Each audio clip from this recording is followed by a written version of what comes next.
Muy buenas noches, jóvenes. Como les había prometido, vamos a hablar sobre el módulo de legislación laboral, principalmente la sesión uno, que no se las había podido dar presencial, igual parte de la sesión 2, la parte final, y la sesión 3, que no tuvimos clase la semana pasada. Este es el contenido de, del módulo que estamos viendo de legislación laboral: el código sustantivo del trabajo, el contrato de trabajo, los conceptos del contrato de trabajo, los elementos, la clasificación, el periodo de prueba, la suspensión, el contrato de aprendizaje y convenio de prácticas, las licencias, la jornada laboral, las prestaciones sociales, la terminación del contrato, los diferentes causales con y sin justa causa, y por último, la indemnización. La biografía, pueden ver alguna biografía que les puede servir. La cibergrafía, algunas páginas en la web que también son de fácil acceso y fácil consulta. La evaluación, para ustedes que son del día viernes, entonces nosotros estaríamos terminando el día 24 de marzo y estaríamos entregando el 31 de marzo a las 11:59 de la noche. Tal como se los había dicho, yo les entregaría el 24 de marzo el taller y la prueba, el parcial, y ustedes lo deben de subir al aula digital a los 8 días. Muy bien, vamos a comenzar con el código sustantivo del trabajo. El código sustantivo del trabajo se divide en tres. Están las relaciones laborales individuales, que son esas relaciones laborales que comienzan desde el momento que se elabora en una organización, que puede ser por medio de un contrato por escrito o por medio de un contrato verbal. También tenemos las relaciones laborales colectivas. Aquí hablamos sobre las asociaciones profesionales. Las asociaciones profesionales son digamos, asociaciones que protegen los oficios. En este caso, para los ingenieros existe una muy reconocida, que es la SAI, donde vela por la ética, por el buen manejo, para que los ingenieros estén bien remunerados, entonces tengan un control, ¿cierto? Y una protección al respecto. No todas las profesiones tienen asociaciones profesionales. El más conocido son los sindicatos. Los sindicatos, pensamos que se genera más ruido, uno los escucha en las noticias, los ve en la televisión, en los medios escritos, y digamos que son los, dentro de las relaciones laborales colectivas, son los que generan mayor reconocimiento y mayor presión frente a toda la parte del mundo laboral. Como tercer grupo dentro de ese código sustantivo del trabajo tenemos el sistema de seguridad social integral. El sistema de seguridad social integral está dividido en tres, básicamente: la parte de salud, la parte de pensión y la parte de riesgos laborales. La parte de la salud está enfocada desde la entidad promotora de salud, que es la EPS. La parte de pensión, las administradoras de fondos pensionales, que son los fondos privados, y también tenemos Colpensiones y los riesgos laborales.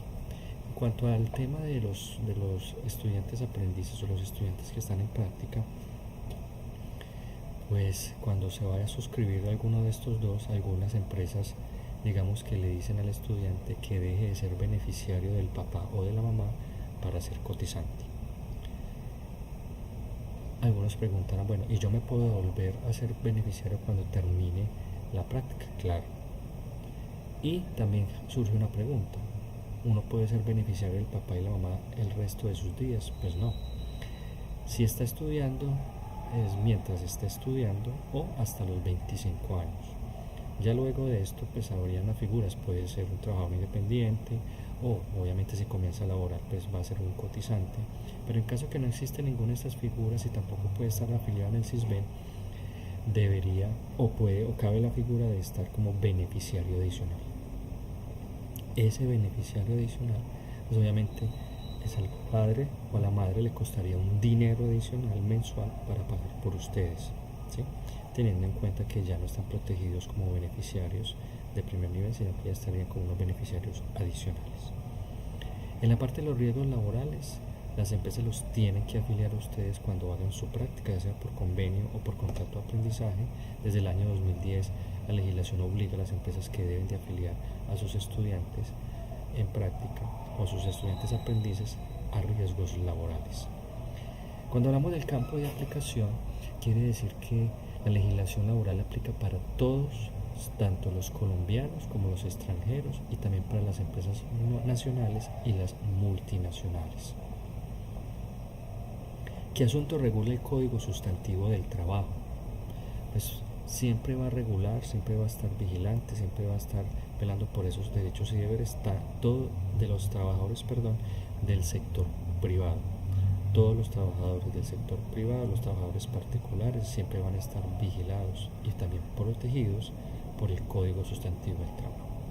Pero vamos a encontrar unas excepciones en el caso de los trabajadores del sector público. En el caso de las Fuerzas Armadas como el Ejército Nacional y la Policía, por ejemplo, ellos los rige un código totalmente distinto al Código Sustantivo del Trabajo. Ahorita hablamos de los sindicatos. Por ejemplo, el Ejército y la Policía no pueden tener sindicato en nuestro país, ¿sí? En el caso de los servidores públicos se dividen en dos. Está el empleado público y está el trabajador oficial. El empleado público es el que es nombrado por decreto ley, por alguna resolución o por carrera administrativa. Por ejemplo, los ministros, los secretarios de las gobernaciones o las alcaldías, ¿sí?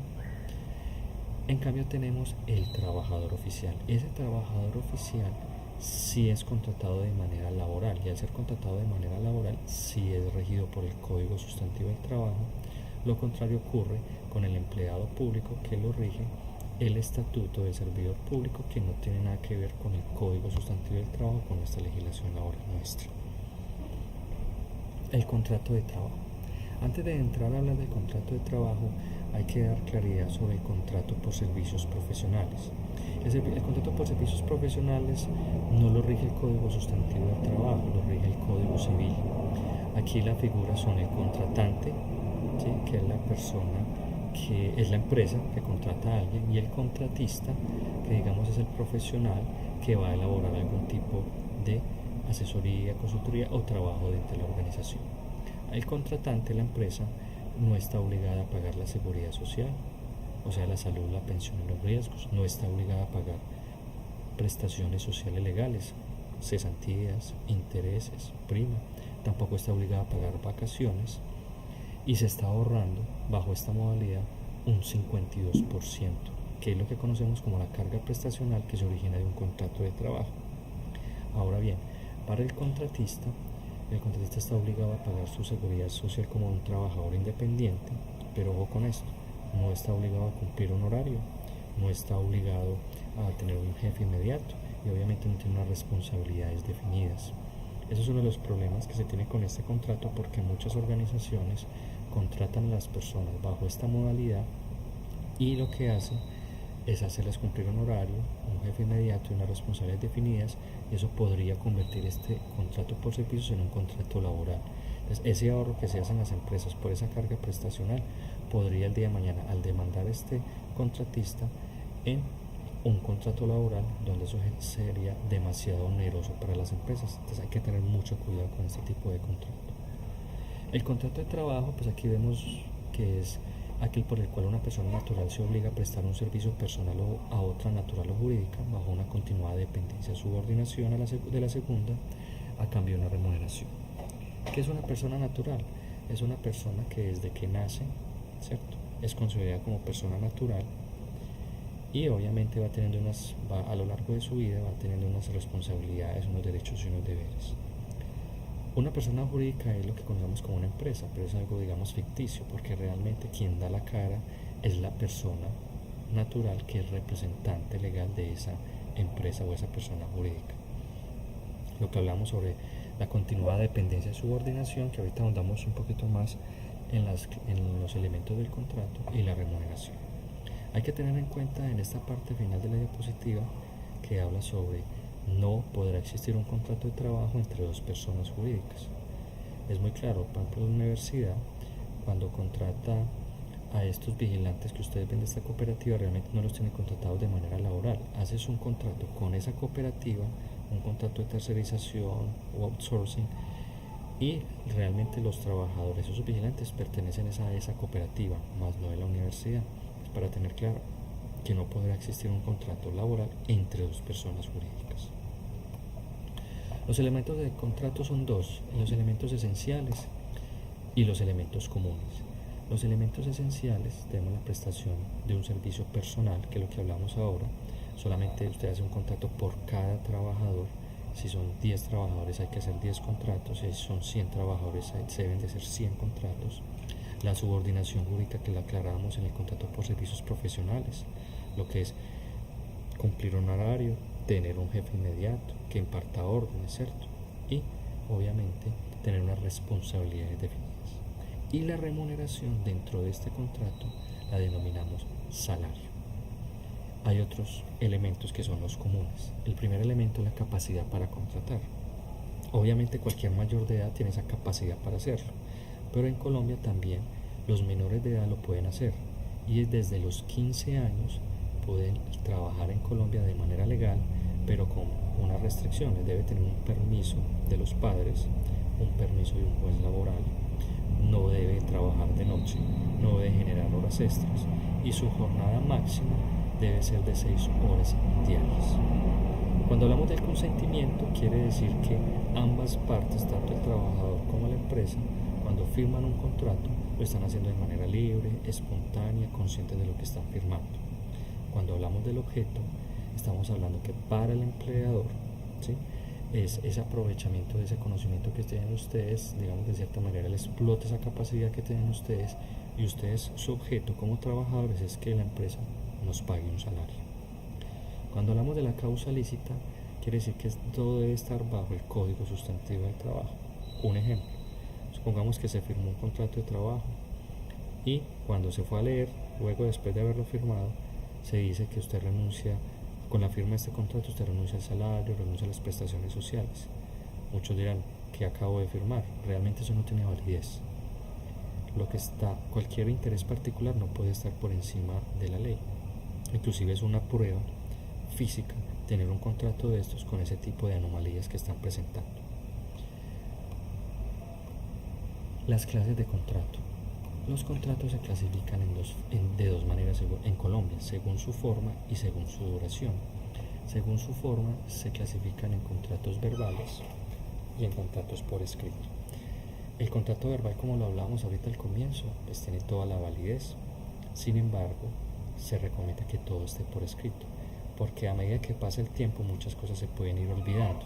De pronto al trabajador no se le olvida, pero de pronto a la empresa sí. Entonces, para evitar el día de mañana que haya algún tipo de litigio y necesitemos unas pruebas, pues va a ser mucho más complicado cuando todo está verbal y no existe nada por escrito.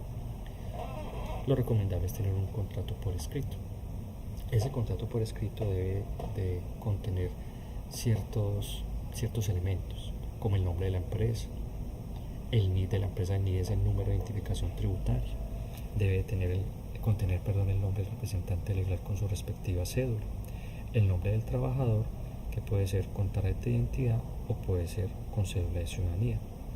Debe contener también el monto del salario mensual que se le va a pagar, la periodicidad de pago, si se le va a pagar semanal, si se le va a pagar quincenal, si se le va a pagar decadal, o sea, cada 10 días, catorcenal cada 14 días, o mensual, que es lo máximo. También se debe decir las fechas de pago. Así es un pago de periodicidad quincenal, se debe decir que se paga los 15 de cada mes y se paga el último día de cada mes. Más o menos lo que debe contener un contrato de trabajo con su respectiva firma, tanto del trabajador como del representante legal. Según su duración, el contrato de trabajo se divide según el tiempo de realización de la obra o labor, según el contrato de trabajo accidental, ocasional o transitorio, según el contrato de término fijo y según término indefinido. El contrato por obra o labor normalmente se aplica para empresas de la construcción, de la ingeniería, montajes, investigación, proyectos. Es un contrato que debe ser por escrito y tiene ciertas características. El objeto del contrato, o sea, por el cual fue contratado el trabajo, debe ser muy claro, muy específico. qué va a hacer ese trabajador y exactamente a eso es lo que se debe dedicar, a nada más. Una vez terminada la obra, se puede dar por terminado el contrato. Me explico. Algunos de estos contratos no tienen fecha final, no quiere decir que sea un contrato indefinido. Quiere decir que estos contratos dependen de un cronograma de una obra. Si la obra se termina antes de lo estipulado, se puede dar por terminado el contrato. Adicionalmente a esto, si el contrato ya se ha causado en el 80% de la totalidad, ustedes pueden dar por terminado algunos contratos que ya hayan logrado culminado parte de esa obra que a las cuales fueron contratados. Aquí hay una salvedad con este contrato. Tan pronto se termine el contrato, este contrato debe ser liquidado inmediatamente y pagar todos sus salarios, porque lo contrario se convierte en un contrato a término indefinido. Ustedes se preguntarán, pero los demás contratos no debería pasar lo mismo. Pues se vuelve una práctica formal, entre comillas, que se dé un mes a las empresas para que liquiden a sus trabajadores. Eso en ninguna parte está por escrito, sin embargo se hace en la práctica. Y algo más, que si se va a firmar otro contrato de obra con el mismo trabajador, debe tener una causa y un objeto distinto. Eso en la práctica normalmente no ocurre, pero así lo estipula la ley. El contrato accidental, ocasional o transitorio tiene dos particularidades: su duración, que no debe ser mayor a 30 días calendario, y el objeto por el cual es contratado ese trabajador debe ser distinto al de la empresa. Un ejemplo sería que la universidad no podría contratar a un docente bajo esta modalidad, porque el objeto que va a tener el contrato de ese docente es similar al objeto de la universidad. Es por eso que se hace ese tipo de salvedad. El contrato, digamos, más común hoy en día es el contrato a término fijo. Ese contrato a término fijo tiene ciertas particularidades. Por ejemplo, no puede ser superior a 3 años. O sea, puede durar entre 1 hasta 3 años, aunque en la práctica lo máximo de duración que tiene un contrato a término fijo es de 1 año.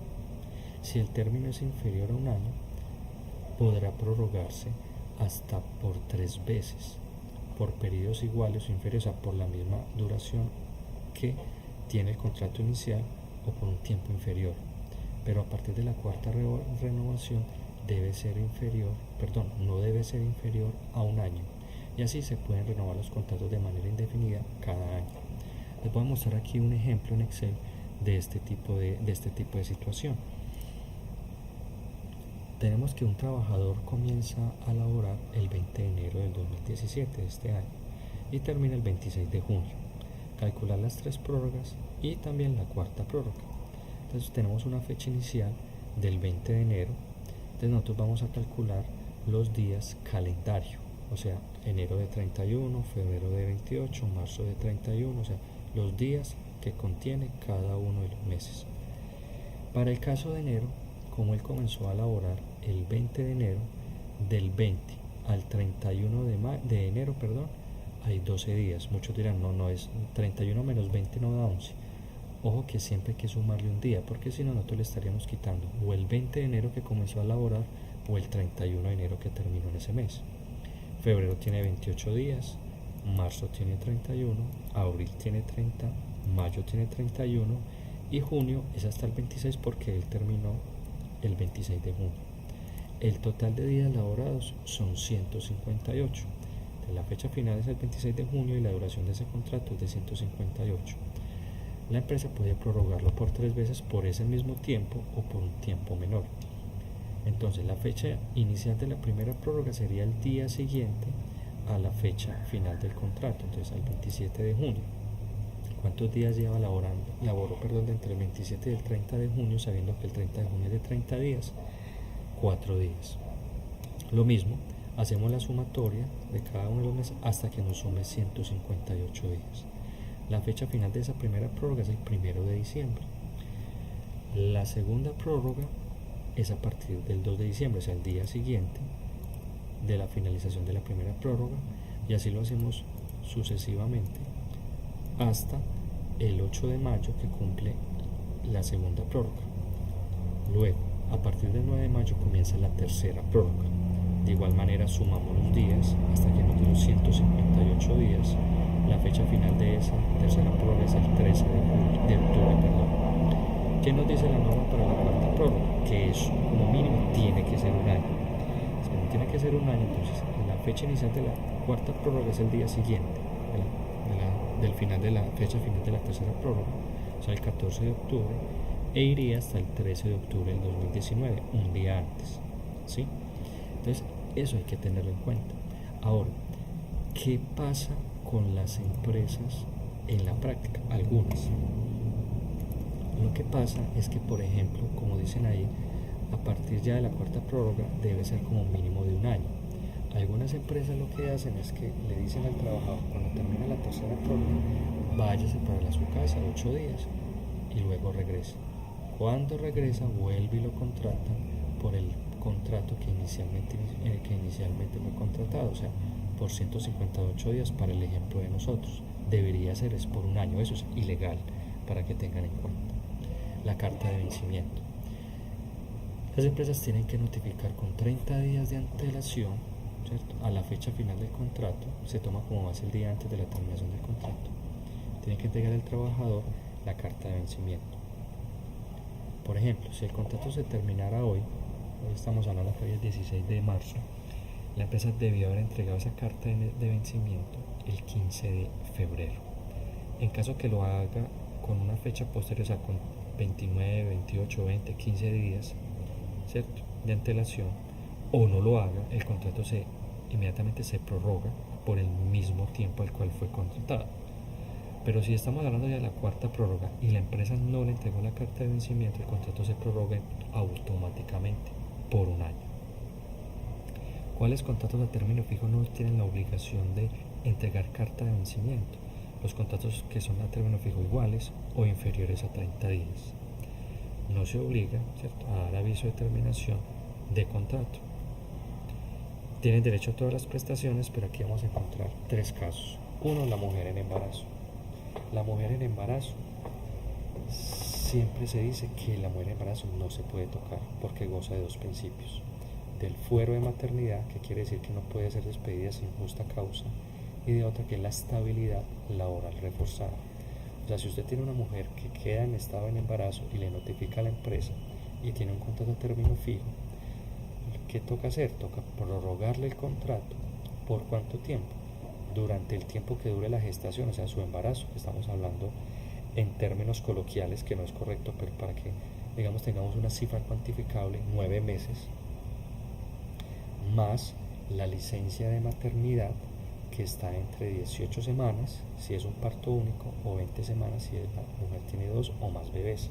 O sea que estamos hablando más o menos ya de 13 meses y medio, así que no podemos tocar a la mujer en embarazo.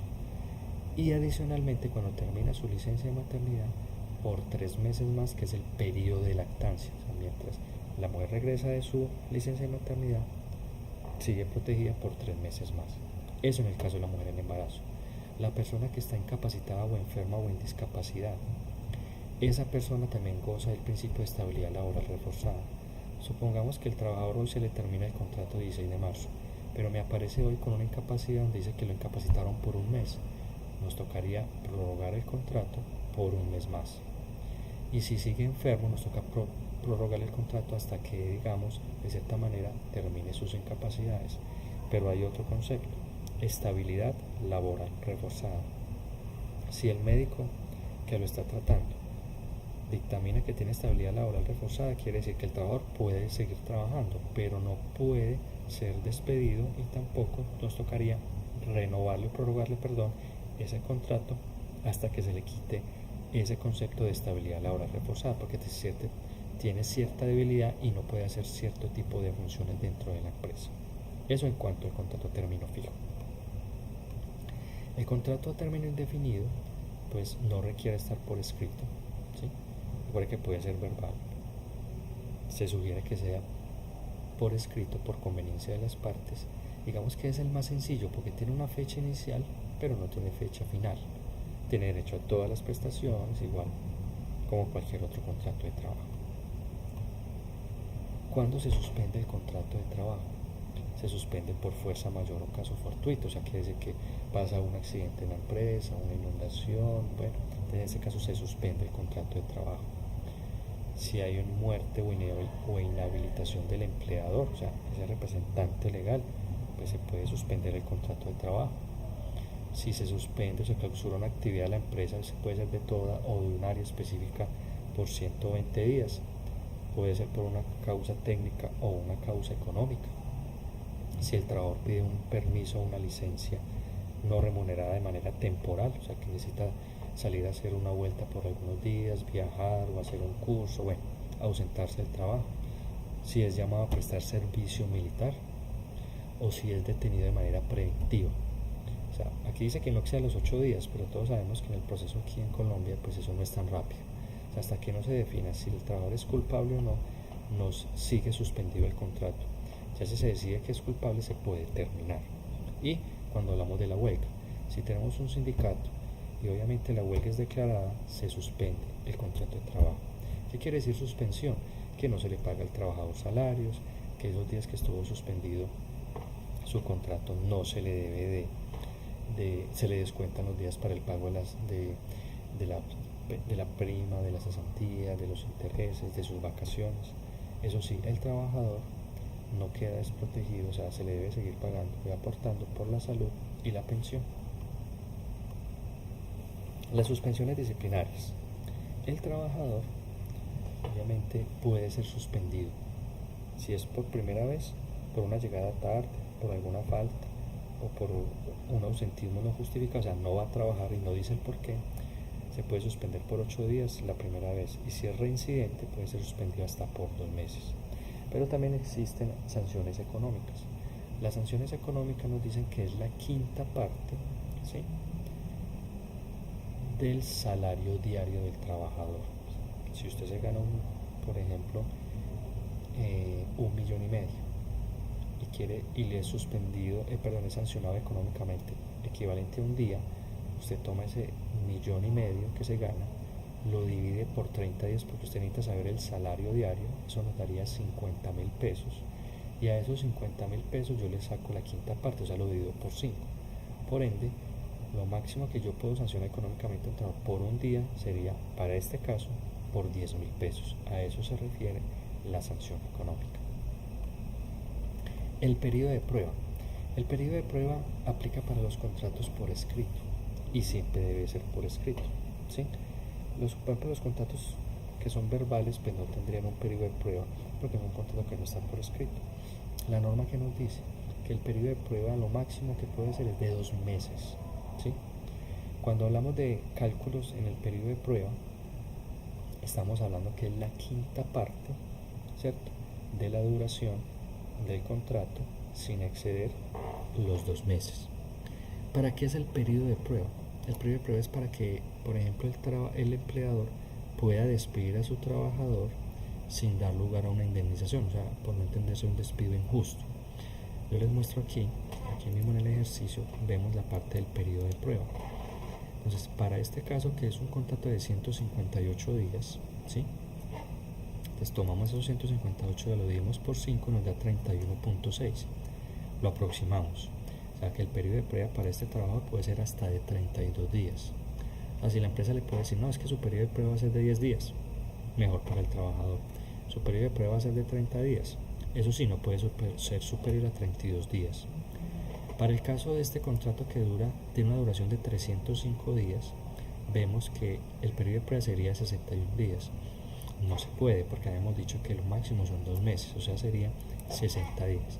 A eso nos referimos. Eso sí, solamente existe periodo de prueba para el primer contrato. Para las prórrogas no existe periodo de prueba.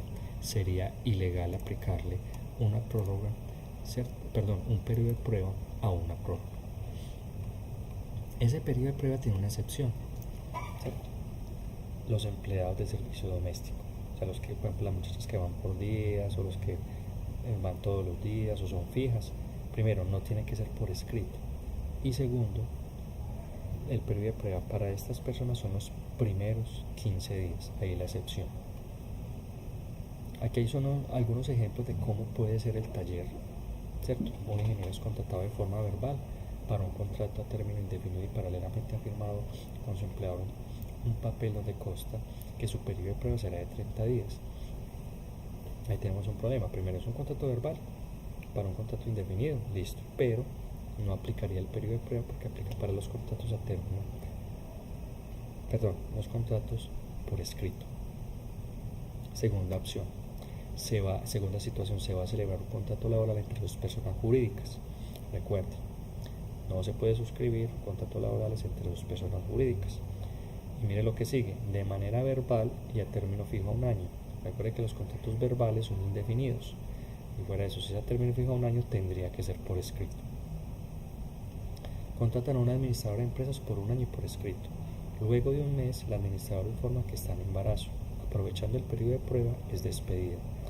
Recuerda, al estar en embarazo y haber informado, la mujer en embarazo goza de estabilidad laboral reforzada y por ende no cabría la opción de ser despedida dentro del periodo de prueba.